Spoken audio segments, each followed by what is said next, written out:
Pasan hartas cosas. Pasan hartas cosas. Y en los gobiernos hay que dividir entre los problemas reales que siempre surgen, ¿no? Hay imponderables, como dicen algunos. Y de cómo los problemas se pueden agravar o agrandar por una mala respuesta de quien tiene que enfrentarlo. Estamos hablando del gobierno. Por ejemplo,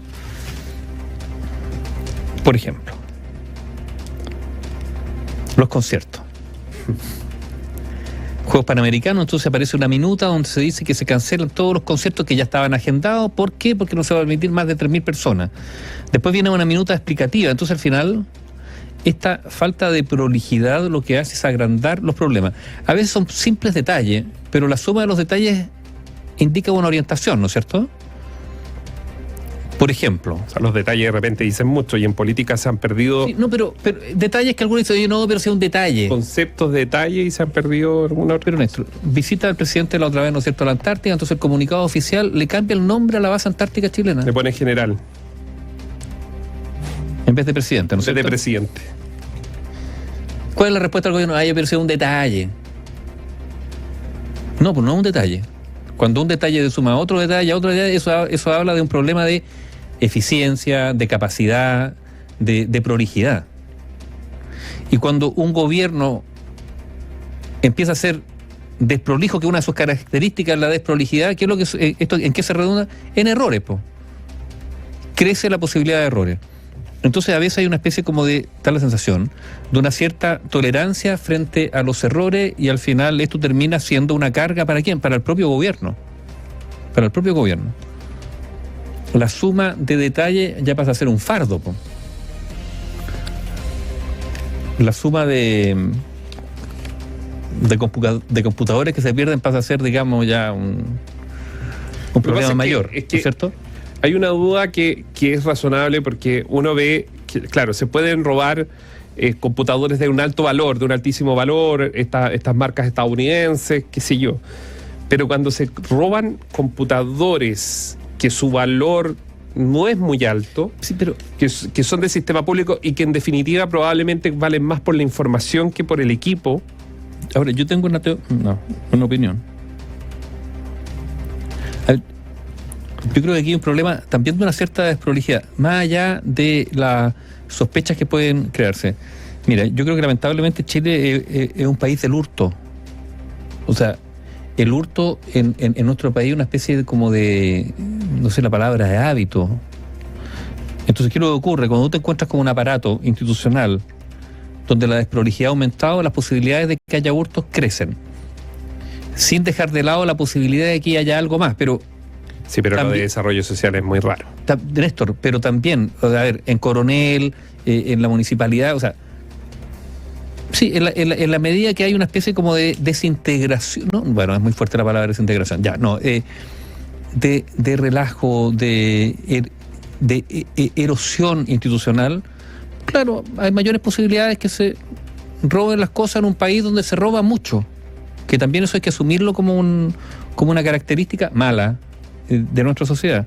Ahora, sí, pero lo de desarrollo social es otra cosa. Es un señor que tiene octavo básico, que ha pasado buena parte de su vida en la cárcel, que mató a los 15 años a otro, que tenía un...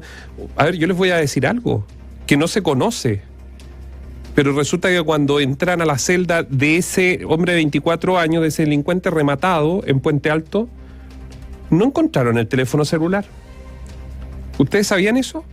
No existe el teléfono celular de donde se supone que se hizo la videollamada haciéndose pasar por Giorgio Jackson. No existe, no está el teléfono, no estaba en la celda, no lo tenían los compañeros de celda, no estaba el teléfono. Bueno, no, pero eso te habla, ese otro problema. También ahí está el espacio penitenciario, digamos, donde hay personajes que pueden tener ciertos espacios de autonomía inexcusable, evidentemente, pero que existen. Mira, yo, dejando de lado las suspicacias que no las deja al lado para el análisis, pero que tienen que estar ahí sobre la mesa como una eventualidad, yo creo que es muy preocupante la pérdida de rigor en el ejercicio de determinados cargos, determinadas funciones. Aquí se habló tanto de que había que habilitar los cargos. Bueno, habilitar los cargos supone hacerse responsable de lo que ese cargo impone. Como responsabilidad hacia quién, no hacia el partido político, no hacia el jefe de Estado, no, hacia los ciudadanos. Y eso es lo más grave. Entonces hay una especie como de amateurismo o ligereza en asumir los cargos que permiten que se generen errores, porque además cuando se cometen los errores no hay reproche, porque se asume que es normal que esto ocurra. A mí me pareció... Ayer volvió la diputada Pérez, ¿no es cierto?, al Congreso.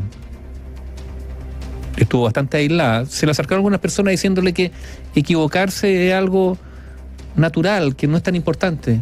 Bueno, yo creo que la autoridad cuando se equivoca, y cuando se equivoca que involucra plata de todos los chilenos, que ya es más que una equivocación, es inexcusable. Así de simple. No es tolerable.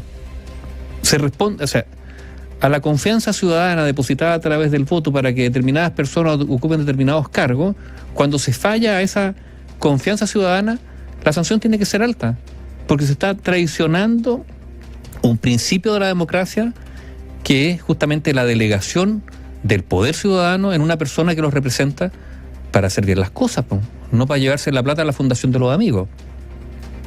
Entonces, es algo más profundo y por lo tanto no es un simple error y decir, oye, no, mira, se equivocó porque es joven y por eso confundió esto. No, porque el tolerar la suma, la seguidilla de errores genera el espacio para que haya corrupción.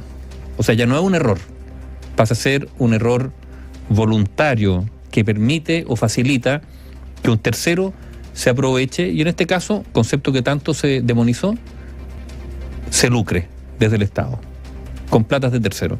Entonces, el rigor es probablemente el ejercicio riguroso de los cargos, es, fíjate, yo creo, la primera valla o barrera contra la corrupción. Y cuando esa primera barrera no se asume como tal el ejercicio riguroso de los cargos, bueno, empiezan a pasar cosas que pueden terminar en algo más que un descuido, ¿te fijas o no? Pero tú hablas de que somos de prolijidad. Efectivamente, yo creo que la sociedad, como sociedad, estamos cada vez menos rigurosos, menos celosos. Y por lo tanto, Néstor, y por lo tanto con más espacio para la corrupción, porque es que esto pasa en todo orden de cosas, o sea, desde un, no sé, desde un médico o un juez. A ver, por favor, la señora hija de un ministro de la Suprema que se fue y impartía justicia desde Italia, colocando en Santiago cuando estaba en Italia. Y no ha pasado nada, y usted sabe, los auditores que son fieles auditores de la radio saben, no ha pasado nada, nadie más dijo nada. La Corte Suprema se abanica. Sí, porque, si es que tiene fuerza para abanicarse. ¿Sabe lo que pasa? Es que todas las estructuras de poder saben muy bien que usted que nos está escuchando se le va a olvidar. No. Que esto a la vuelta de la esquina se les va a olvidar. Peor. Eso es. Sí, pero es peor todavía. Todas las estructuras de poder sienten que tienen un flanco y que los pueden sacar al pizarrón. Y probablemente ahí en el pizarrón tengan algunas explicaciones que dar. Entonces, pero yo creo que es más simple, yo creo que saben, porque además está todo este ejercicio de las consultoras de comunicación, etcétera, etcétera. Los lobistas. Entonces le dice, mira, van a hacer un par de notas, 3 notas, 4 notas por aquí, por allá, y después esto se olvide y ya se acabó. Esa es la verdad. Sí, entonces, cuando enfrentamos toda esta situación, nosotros en la mañana nos preguntábamos en Radiograma Matinal, temprano decíamos, ¿tienen a una abogada a cargo de la investigación del Ministerio de Desarrollo Social? Lo decíamos acá en la mañana. Tienen una abogada que es una fiscal subrogante con un nivel probablemente de desarrollo para algo tan donde hay mucha presión, donde probablemente se necesita absoluta, yo no quiero dudar de la calidad profesional de la abogada, pero probablemente se necesita experiencia para enfrentar este tipo de investigaciones que son muy complejas, porque además están poloneadas por todos lados, porque sale la derecha diciendo que esto es una operación, que aquí, que allá, que el ministro está aquí. Bueno, se necesita experiencia. ¿Por qué después de casi una semana ahora se toma la decisión de que una abogada con experiencia, una fiscal que sabe de investigaciones complejas, tome el mando de la indagatoria? ¿Por qué se demoraron tanto? Porque esta no es un robo cualquiera, cualquiera. Yo creo porque hace mucho tiempo los asuntos no se están tomando seriamente. O sea, yo insisto, hay una superficialidad gigantesca en la toma de decisiones. ¿Y por qué yo digo que hacer rigurosamente el trabajo, que cada uno cumpla su tarea, es la primera barrera, y yo insisto, contra la corrupción? Porque esta especie de amateurismo o de hacer las cosas así por encima genera espacios donde algunos se van a aprovechar. No es que todos sean corruptos, no, pero si esto es en cualquier lado, puede ser cualquier lado. En el espacio público-privado la pega no se hace, se generan espacios para la corrupción. O sea, el Consejo de Defensa del Estado acaba de presentar una querella contra funcionarios de aduana por un fraude de 1.000 millones de pesos. Y uno puede... A ver, ¿esas personas son delincuentes? Sí. Y que no vienen de este gobierno, porque sí, ahí salen todos claro, rascando, y más que la izquierda, que la derecha. Y esas personas probablemente, ¿qué ocurre? Tuvieron la oportunidad para hacer el fraude, pero si es que, estoy aventurando, si es que las cosas se hubiesen hecho con rigor, el espacio para hacer ese fraude es menor. A eso es lo que estoy diciendo. Cuando se actúa de manera liviana, superficial o frívola en el ejercicio de los cargos, donde no importa los errores, se generan espacios para que gente inescrupulosa se aproveche y meta la mano. De eso estamos hablando. Y eso va de capitán a paje, o sea, vale decir, desde la más alta autoridad hasta la última de abajo. Y puede ser una persona que tiene octavo básico, o puede ser un doctor de Londres o Estados Unidos. El guardia que no cumple con los protocolos para el ingreso de alguien a un ministerio. Estamos por ahí. Hasta el ministro, cuando uno va, que no revisa las minutas para ver quiénes efectivamente fueron los que ingresaron a reunirse con los encargados de licitaciones. Cuando uno anda reporteando, como reportero entra a un ministerio, para que usted lo sepa, lleva un guardia, el guardia le tiene que autorizar, hay que llevar casi el certificado de nacimiento, de título y de todo para poder ingresar. Que no han mandado el correo, que espera aquí, que lo van a venir a buscar. Entonces, cuando uno enfrenta este tipo de noticias, que ahora la Subsecretaría de Patrimonio en el Palacio Pereira, entró alguien y se lleva 2 computadores del área de finanzas. Tal vez fue así, tal vez fue un delincuente furtivo, pero permítanme, porque en Argentina así partieron y después andaban tirando bolsos con plata donde las monjas, por arriba del muro. Por arriba del muro. Entonces, permítanme al menos tener la duda legítima, o como diría un abogado, duda razonable, de que hay que investigar, y que hay que investigar seriamente, dando garantías a esa investigación para saber si es que no hay algo más detrás. Porque justo si empieza uno a armar el rompecabezas, resulta que había un parlamentario que había pedido documentos porque quería saber sobre los tratos directos del ministerio. Entonces, claro, aparece esa duda. Y a lo mejor algunos políticos dicen, sí, pero eso es como medio populista, de que usted está insinuando cosas que no han ocurrido. Bueno, déjeme tener la duda. Porque en América Latina así partieron los países. Y se desintegraron en niveles de corrupción donde ya no importaba nada. Claro, pero entre otras cosas, porque quienes tenían que hacer determinadas pegas no lo hicieron. Efectivamente. No sé si habrán equivocado también al nombrar el nombre de una base. ¿Te fijas? Es como, no importa. Bueno, tantos no importan que hay gente que sí se está aprovechando de ese espacio que le importa para hacer su negocio. Mira, te pongo, para cerrar, otro ejemplo.